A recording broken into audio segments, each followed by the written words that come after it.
second mag-extra. Tapos, kailangan kaya may narigaw may reload. Kasi ito manual. Sa 16 seconds, kailangan stop na yung pouring. Yung pag-extract. Ayan. Yun yung espresso. Ah, yan na. Espresso to. Ayan. Ligyan mo yun ng ano, di ba? Ng Sugar.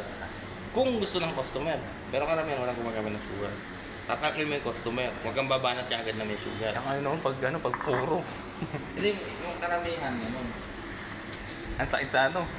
Tapos sa kape, sa gatas, kailangan malamig yung gatas mo. Ah, ganun. Tapos ang temperature na to 59 to 7 60 to 70 temperature lang. Eh di, ito pala moron gatas to. Ha? Moron gatas. Oo, kape latte. Pero pag flat white, consistent.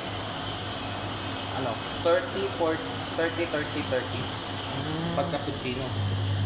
Tapos eto, sa paglalagyan ng gatas, eto. Hanggang dito lang din doon. Hanggang doon. Yun dyan. Hanggang doon, oh.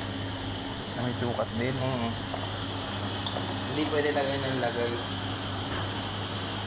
Kasi kailangan malamig ng gatas.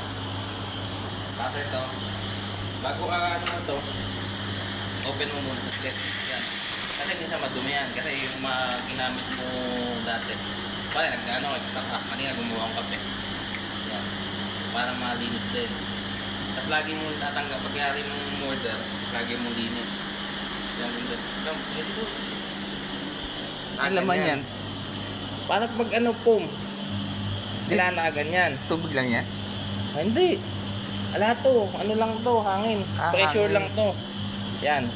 Eh, kailangan may air. Gawa ka ng air. Yan, umiikot.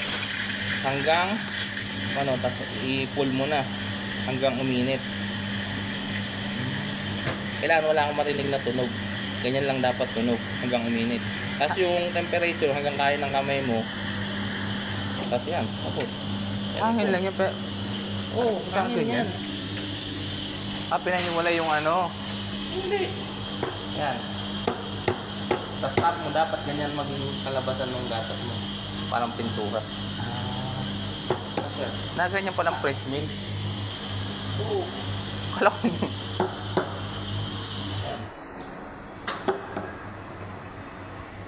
Pour mo lang.